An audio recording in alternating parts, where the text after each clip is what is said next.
Hey guys, and welcome to another episode of Tea and Questions. This time you can see my face again, at last, after 2 weeks, or rather 2 episodes, which is technically 2 weeks. I am using my webcam again. So, first the tea. It says, world's best dad on it. I think I got this from my dad with my brother when I was like, I don't know, 6 years old, and I always remember that whenever I look at the cup, but I always feel like I'm lying when I drink from it, because I'm not a dad. I don't have a child, not that I know of, and I really hope not as well. That would be terrible. Anyway, in response to the last episode in which I talked about procrastination and how I deal with it and my advice for people who might struggle with it, you know, there was a massive response to that. Similar to a recent thing that we talked about, and there was a big response. And I want to just mention that was really cool. Again, the community talking to each other and responding to it, and it was really cool to see that. And, you know, some of the nice things that were said to me in response to that, and how that advice helped some people. I just want to say thank you for leaving those messages, and I'm glad that I could help those who I could. Some of you were a bit negative about it, like, yeah, but I don't have 3 assignments. I have like 5 or 6 or whatever. And the logic that I used in that episode still applies. It was just an example. Like, you didn't need to take it so literally when I said 3 assignments a week. Otherwise, guys, let's begin the actual show. Oh, by the way, I'm back from Germany and my hair's blue. You probably should know that if you watch my videos. How dare you if you don't? But yeah, it was like a sub goal, and I think it looks cool. I like it. It's blue, and I'm enjoying having blue hair. Otherwise, let's begin. The Beastly Hedgehog asks, "Hey Hollow, I was wondering if you've ever been recognised in public, like anyone walk up and ask, 'Hey, you that Hollow guy from YouTube?'" No real reason, just wondering. Technically it's happened once. Up until very recently, I would have said no, because, you know, though I do have 50,000 plus subscribers and it seems a big number, we're looking at the whole world when we say that number, so it's very unlikely that there's people in Leeds who watch me, and even then, the chance of me just randomly walking into the people who do live in Leeds, it's kind of, it's iffy for that to happen, basically. But it has happened once, and it's weird. We were on our way back from Eurogamer, me, Gubiak, and Rage, and this guy just, you know, basically we were on the train ride back, and after we'd seen loads of fans for the first time in over a year, pretty much, you know, it'd been a long time since we'd had interactions with fans, and then after we had like a full like weekend of just constant interactions, and we're just tired, and we're on our way home, we're on a train, this guy comes up and says, "Hey," and just asks us who we are, and he says, basically, we were in this sort of section on the train, and he gets on, and he's just like, you know, just stood there, just, you know, minding his own business, and we're having a conversation, and he says, "I'm sorry, this might sound weird," and he asks us who we are, and, you know, says our aliases to us, and it was cool. It was cool, but yeah, it was like, we're a bit like overwhelmed and, you know, like exhausted and stuff, so yeah, we didn't really talk too much, but yeah, they got off not too long after that train. But it was funny because that was the first time we'd ever actually seen a viewer just randomly who had just like seen us and realized who we were outside of like an event, or when we've said we're going to be somewhere at a time, like really like actually random, not pre-planned at all. So yeah, once. But yeah, even that's shocking to me, because although the number seems big on its own, 50,000 people compared to like the 1 or 2 billion, trillion, gajillion people. No, it's not that many people. I don't think gajillion, trillion people is the number. But yeah, there's a lot of people in the world, and 50,000 really isn't much in comparison to that. So yeah, I was shocked that it happened. Either way, there you go. Skydance asks, "Do you fear death, Hollow?" This isn't a reference, it's a serious question. Actually, when I think about it, I would say no, because life is something that is really interesting and horrible and wonderful and terrible and blah, blah, blah. Good things happen, bad things happen, but it's really just a journey through that life and experiences and trying to enjoy the ride, I guess. And ultimately, all things come to an end, and right now it seems life is one of those things. And you kind of just have to learn to accept that. It's really scary when you think about it for long, but once you sort of get to the understanding level of that and sort of understand how it works, you kind of like, you stop limiting yourself, you know? You start doing stupid things like dyeing your hair and, you know, taking a risk and trying to do something that you love and making a YouTube channel your serious thing and quitting your job to do it, like me. And so far, you know, it's worked out for me, but I try and jump in with both feet with things in life, and sort of accepting that death is a thing has helped me with that in a big way. When I think about it, if I was to, someone was to come in here and try and stab me, I'd obviously stop them. Or if it was like Death himself walked in and said, "You gotta die now," I feel like I would be horrified and I would be afraid, yes. But, that's because I feel like it's not my time yet. I've not done everything that I want to do. But will I ever let go of that feeling at 90, at 100, at 150? I don't know how long I might be alive. But I don't know if I'm ever not going to be afraid of it. But I'm accepting of the thing that it is. And yeah, that's my answer. Next up, Enub Uru, interesting name. What's your favourite type of tea? Fruit, herbal, strong, milky? Well, basically, friend, there's a train going by. I drink a lot of tea. And I've had like herbal, I've had green tea, I've had fruit, yes.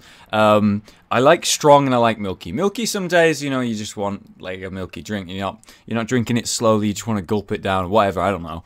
But usually my usual cup of tea is a very, very, very strong Yorkshire tea, like a brew almost, like thick and strong flavour, and a bit of milk so it's like cooled down and I can actually drink it. That's usually what I have. I really like strong Yorkshire tea, basically. That's what I drink a lot of. That's my favourite.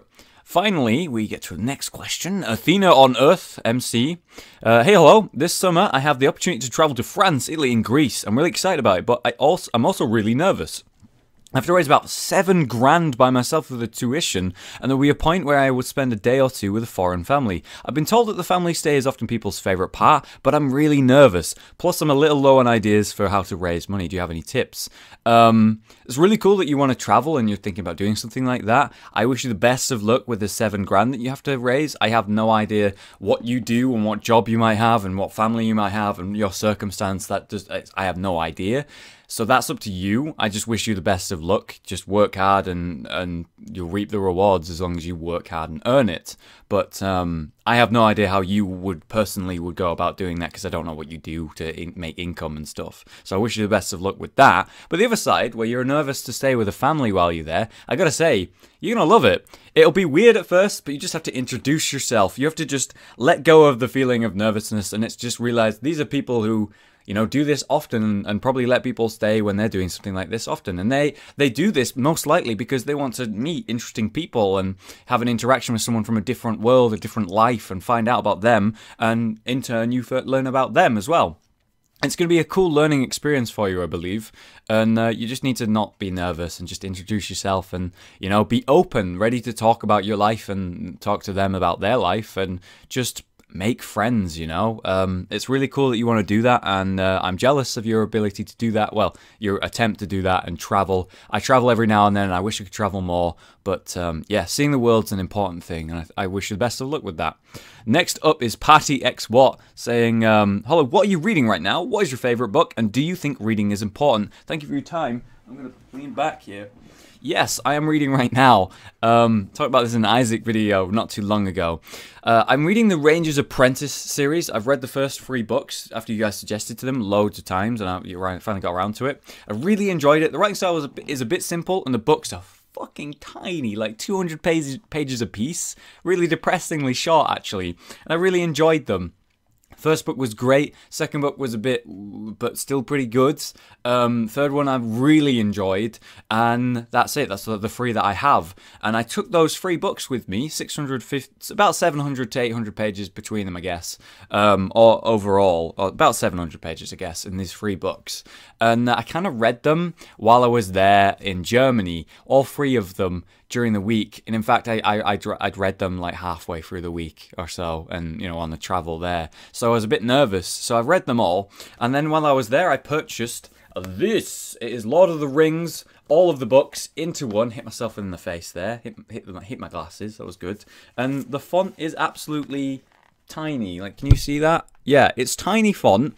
And there's 1,100-ish pages. I'd say around 1,200-ish pages. And if it was in the same font size as the Ranger's Apprentice books, which are tiny, I would say it'd be easily 2,000 pages, like easily. Which is very interesting to think about. But yeah, I'm fucking loving it. I've watched the films loads of times. I've never had the time or just took a time to sit down and read the books. And I saw it while I was in Germany in this bookshop with Lenny, and I was like, "Holy shit, that's all of the Lord of the Rings books in one book. I want that." So I bought it, and so I'm reading that, which has kind of put the Ranger's Apprentice books on the back burner while I read this, and then I'll go back to reading the Ranger's Apprentice books. But that's what I'm reading right now. So there you go.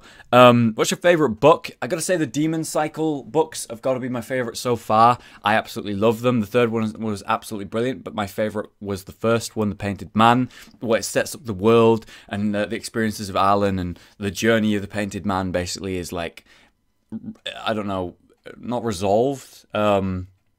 The idea is put in place and takes place and whatnot, and it's really fucking cool. The world is really fucking cool. The writing is amazing. It's the Painted Man, the first book. It's called The Demon Cycle, if you want to know. I've talked about it a few times. The author actually saw my video about it when I first talked about it, which was awesome. He's like tweeted about it, and yeah, I fucking love that series. But The Painted Man is by far my favorite book.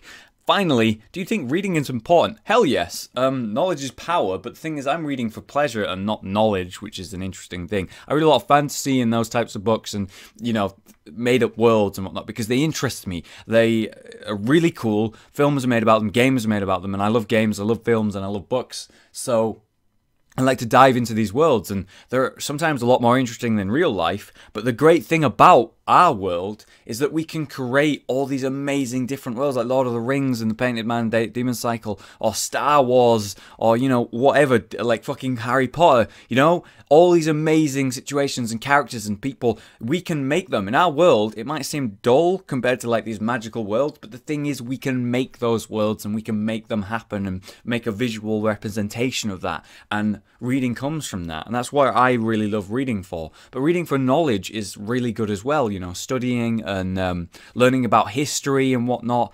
I think that's really cool as well. So there's a lot of sides to reading that's awesome. And if you don't read and you might think it's boring, give it a try, man. Buy a book, a short one, and just try it, because it is oftentimes better than a film, oftentimes better than a show, because it's how you want to see it in your head and in much, much bigger detail than a film or a show, because they have to like squeeze it down into a time frame. Otherwise, that's my answer. Finally, last question from Paintball. How was your time in Germany? Do you have any interesting stories or adventures you went on while you were there? Yes, I loved it. Adventures and stories, I don't know off the top of my head, but something that happened a lot that was interesting, like when we went to the zoo and stuff.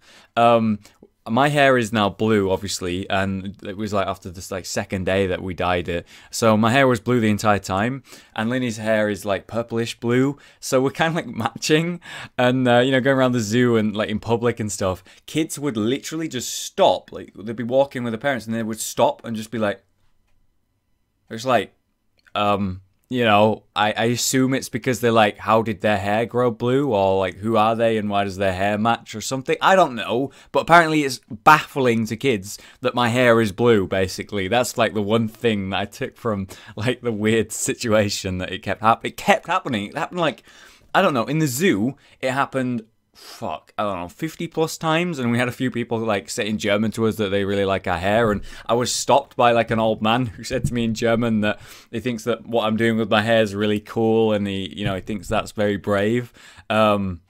I was like, okay, cool, but I didn't understand him and I had to have Linny translate there and then. But yeah, that was like the main thing that kept happening during it, and it's not happening in England yet, but that's probably because a lot of English people are, you know, depressing and afraid to talk to strangers. So there you go. But yeah, that's all the questions, guys. If you have a question, please leave it as a comment. That's where I'm going to go through the questions. If you've had a question that you tried last time and you thought it was interesting and I just didn't have space for it, maybe you can try again. And I want to say thank you for all your amazing suggestions and questions. It's cool that you guys can keep coming up with really interesting topics for me to talk about and keeping the show going. So thank you for that. Anyway, I've been Hollow. You've been you. I'll see you next time, guys.